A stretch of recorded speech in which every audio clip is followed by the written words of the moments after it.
Welcome to our first video on small vessel vasculitis. Let's begin. Before I go any further, I'd like to mention this image was contributed by Amboss. So thanks to our partnership with Amboss, I can highlight several important features of vasculitis. In this slide, we can see an illustration that will help us differentiate the different types of vasculitides. They are classified based on vessel size. Large vessel vasculitis includes aorta and its major branches, which we will be discussing in our large vessel vasculitis lecture. Takayasu and giant cell arteritis are the most common diseases under this group. Medium vessel vasculitis involves medium-sized arteries. Polyarteritis nodosa and Kawasaki disease are the most common diseases seen under this group. We'll be discussing these diseases in our medium vessel vasculitis lecture. Small vessel vasculitis involves small-sized arteries and capillaries. We are focusing on small vessel vasculitis in this lecture. The most common are ANCA-associated vasculitides, which include microscopic polyangiitis, granulomatosis with polyangiitis, eosinophilic granulomatosis with polyangiitis. Also, there are different types of immune complex vasculitis, such as cryoglobulin-emic vasculitis and Henoch-Schönlein purpura. We will also be talking about the most common variable vessel disease, Behçet syndrome, as well as cutaneous leukocytoclastic vasculitis in this lecture. Here's an overview slide of different types of vasculitis that we are going to cover in this lecture. Let's start with granulomatosis with polyangiitis. For each of these topics, we'll cover definition, clinical presentation, diagnosis, and management. Granulomatosis with polyangiitis was previously called Wegener's granulomatosis. This disease is an inflammation of small-sized vessels involving the upper and lower respiratory tracts and kidneys. This disease presents with constitutional symptoms like fever and weight loss, but is commonly known for its ENT, lung, and renal involvement. ENT involvement typically presents with rhinitis, saddle nose, and nasal discharge, otitis, and sinusitis. When the lungs are involved, patients may complain of hemoptysis and cough. Renal involvement commonly presents with hematuria.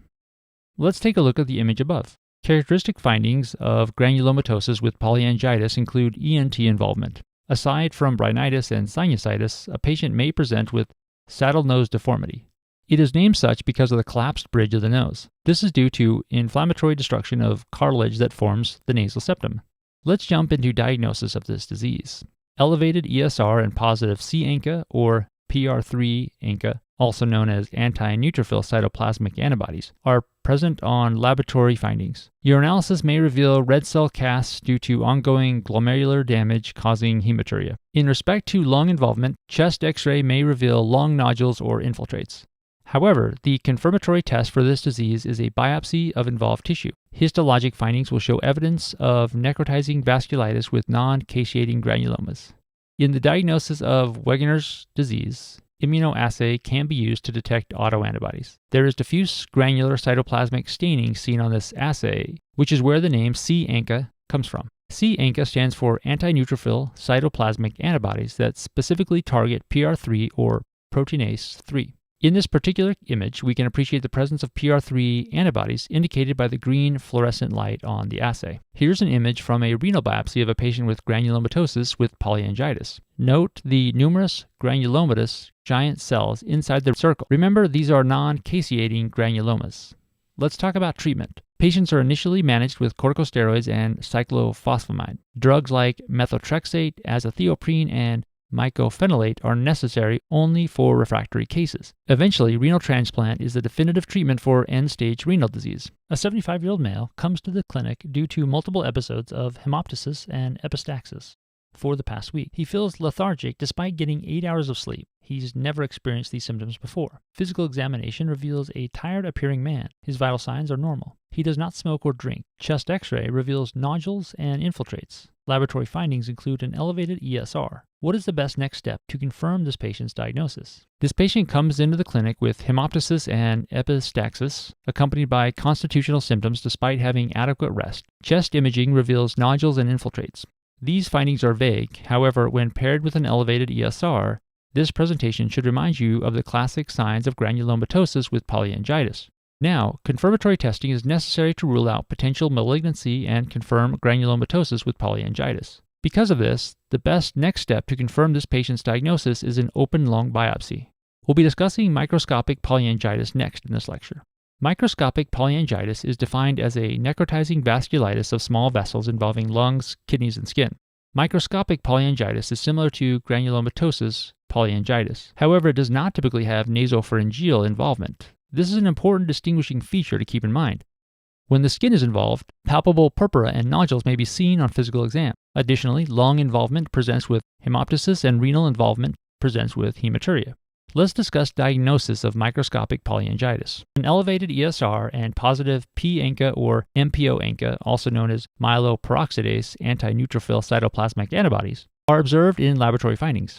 Don't get confused with C-ANCA, which is present in granulomatosis with polyangiitis. Biopsy findings in microscopic polyangiitis will show a necrotizing vasculitis without granulomatous, in contrast to granulomatosis with polyangiitis, where we learned about non-caseating granulomas. Just like the diagnosis of granulomatosis with polyangiitis, microscopic polyangiitis can also be evaluated with an immunoassay. There is perinuclear staining seen on this assay, which is indicative of P-ANCA. P-ANCA is also known as perinuclear anti-neutrophil cytoplasmic antibodies, which are antibodies that specifically target myeloperoxidase, which is sometimes abbreviated as MPO. Remember previously, we discussed that granulomatosis with polyangiitis has diffuse staining in contrast to here where we see perinuclear staining. In this particular slide, we see the presence of MPO antibodies indicated by green fluorescent light on the assay. This test is a good diagnostic method to screen patients suspected to have disease.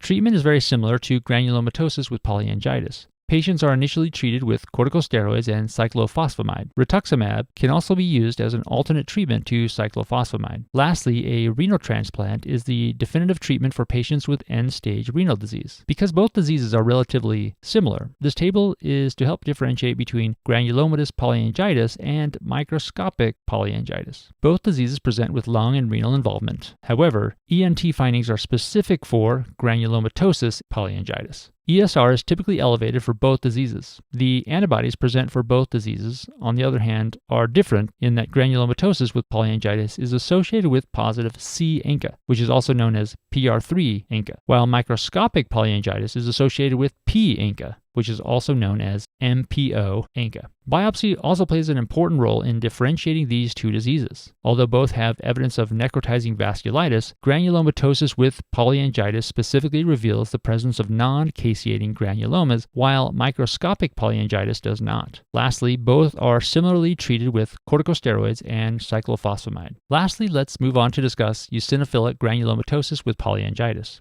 Eosinophilic granulomatosis with polyangiitis was previously known as Sturge-Strauss syndrome. The disease process includes necrotizing inflammation of small vessels involving the respiratory, cardiac, gastrointestinal, integumentary, renal, and neurologic systems.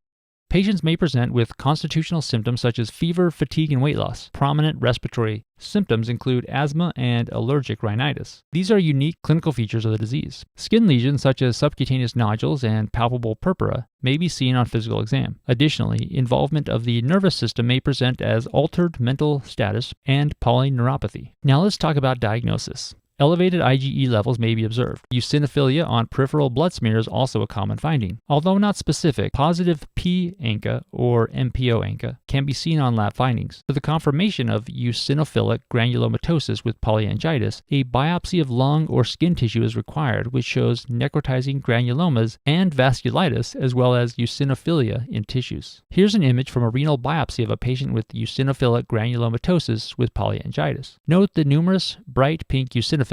Remember, this is characteristic of eosinophilic granulomatosis with polyangiitis. Treatment for eosinophilic granulomatosis is immunosuppression. Thus, patients are given high doses of corticosteroids along with cyclophosphamide.